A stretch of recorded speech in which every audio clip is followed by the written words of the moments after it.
बाद में हम देखते हैं कि जैसे ही वहां पर खड़े हुए तान जोई ने अपनी पिल को बाहर लेकर आया था, इसी के साथ वहां पर खड़े हुए सारे एल्डर यही कह रहे थे कि इसने रूल को तोड़ा है तो इसे यहीं पर मार देना चाहिए। तो ये सुनने के साथ वहां पर खड़ा हुआ तानताई उन लोगों को यही कह रहा था कि तुम लोग अपनी बकवास बंद करो। ये देखने के साथ वहां पर खड़े हुए सारे लोग हैरान हो जाते हैं।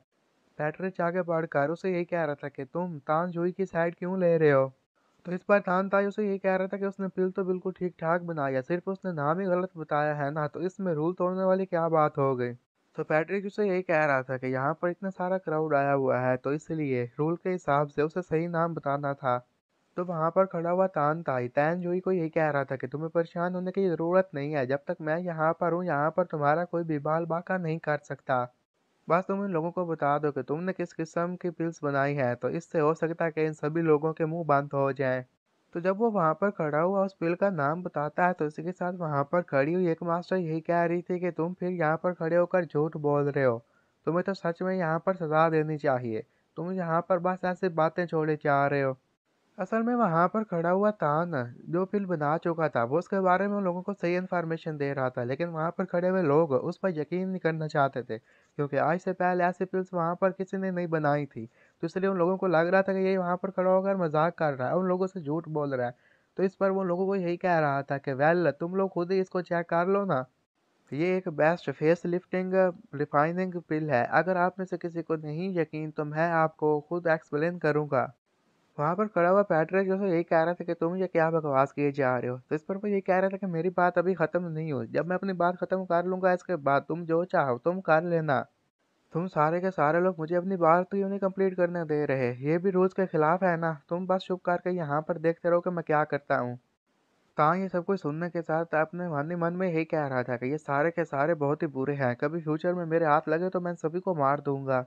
अब वहां पर खड़ी हुई कैटर ने उसे एक पिल दी थी और वो इस पिल के बारे में इंफॉर्मेशन देते हुए उसे यही कह रहा था कि अगर इसकी बात की जाए तो आप इस फेस एजिंग सिर्फ 30 साल के लिए रोक सकते हैं, ये हमेशा के लिए आपकी फेस एजिंग को नहीं रोक सकती। क्या मैं सही कह रहा हूँ ना। और इसलिए मैं ये जो पिल है ना जो इन एडर ने मुझे दी है ये बेस्ट पिल नहीं है, लेकिन जो मेरे पास 12 पिल्स मौजूद हैं ये बेस्ट पिल्स हैं। क्योंकि अगर इसकी एक पिल लोगे तो 300 सालों तक तुम्हारी एज नहीं बढ़ेगी। तो वो लोगों को इन्फॉर्मेशन देते हुए यही कह रहा था कि ये मिडल एजेस से भी पहले की बात है कि यहाँ पर 3 किंग्स रहते थे जिनके पास एक्सट्रीम सब्लाइम एलेक्जर था। उन्होंने जब इन एलेक्जर का यूज किया तो जो बूढ़े लोग थे वो जवान हो गए थे, जो जवान थे वो यंग बन गए थे, तो इसलिए इसी तरह ये काम वहां पर उनके आता रहा। और जब तुम लोगों को 300 साल हो जाएंगे इसके बाद तुम नॉर्मली ग्रो करोगे, ये नहीं होगा कि 300 साल के बाद तुम्हारी एज एकदम इतनी बढ़ जाएगी कि तुम फौरन बूढ़े हो जाओगे। इस पर वहां पर खड़ी हुई एक एडर से यही कह रही थी कि तुम्हें क्या लगता है कि हम तुम पर यकीन करेंगे, तुम जो कहोगे यहाँ पर खड़े हुए सारे लोग तुम पर बिलीव करेंगे। तो इस पर जब उसे कहता है कि आप ही क्यों ना इसे खरीद कर चेक कर ले, तो वो आगे से कहती है कि मुझे क्या पता, इसमें पॉइजन हो सकता है, इसमें खतरा हो सकता है। तो आगे से वो उसे यही कह रहा था कि वेल मुझे फर्क नहीं पड़ता कि आप इसके बारे में क्या सोचती हैं, लेकिन ये जो पिल्स मैंने बनाई हैं ये सबसे अच्छी पिल्स है, अगर आप मुझसे कोई ट्राई नहीं करना चाहता तो आप लोगों की मर्जी। और अब काफ़ी ज़्यादा देर हो चुकी है तो मैं इसे बेचूं या ना बेचूं ये मेरी मर्जी, अगर आप मुझे अब ज़्यादा पैसे भी दें फिर भी मैं आपको नहीं बेचने वाला। वो वहां पर खड़े हुए बाकी एल्डर से यही कह रहा था कि क्यों ना आप लोग आगे बढ़ें और उसे ट्राई करें, लेकिन कोई भी एल्डर आगे बढ़कर उसे ट्राई नहीं करना चाहता था। लेकिन तभी वहां पर खड़ी हुई शी याओ आगे आती है और यही कहती है कि कोई तुम पर यकीन करे या ना करे मुझे तुम पर पूरा यकीन है। और वो उसे ट्राई करने के लिए उसके पास आ जाती है। इस पर तानु से यही कह रहा था कि इससे तुम्हें थोड़ा बहुत दर्द तो हो सकता है लेकिन सब कुछ बाद में ठीक हो जाएगा, तो तुम जरा भी टेंशन मत लेना। अब जैसे ही शी याओ उसे लेती है इसी के साथ साथ उसे काफी ज़्यादा तकलीफ होती है, लेकिन थोड़ी देर के बाद उसकी एजिंग कम होना शुरू हो गई थी। और वहां पर खड़े हुए सारे के सारे एल्डर ये देखकर हैरान हो जाते हैं। तो वहां पर उसकी बहन जल्दी से उसके पास आती है, उसे यही कहती है कि वेल तुम तो बिल्कुल अपनी एज के पीछे चली गई, तुम तो अब 18 सालों की हो गई हो। तो ये सुनने के साथ वो भी हैरान हो जाती है, कहती क्या सच में। उसे यकीन नहीं आ रहा था, तो इस पर उसकी बहन उसे मिरर दिखा दिया, तो मिरर में खुद को देखकर वो काफी ज्यादा खुश हो गई थी। तो इस बार शेर या फिर ताम के पास जाती है, उसे यही कह रही थी कि तुम तो काफी ज्यादा अमेजिंग निकले।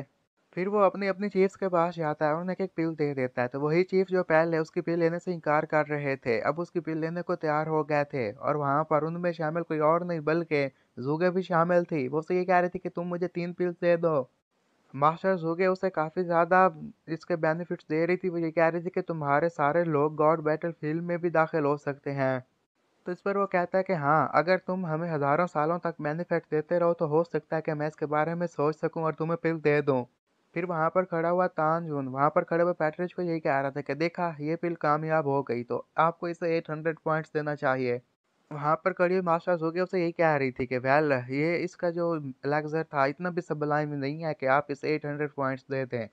पैट्रियस जो कि ऑलरेडी काफ़ी ज़्यादा गुस्से में खड़ा हुआ था वो यही कहता है कि इसने एक मीडियम एलेक्सर को रिफाइन किया तो इसलिए इसे 20 पॉइंट्स मिलेंगे। और इसी के साथ ये एपिसोड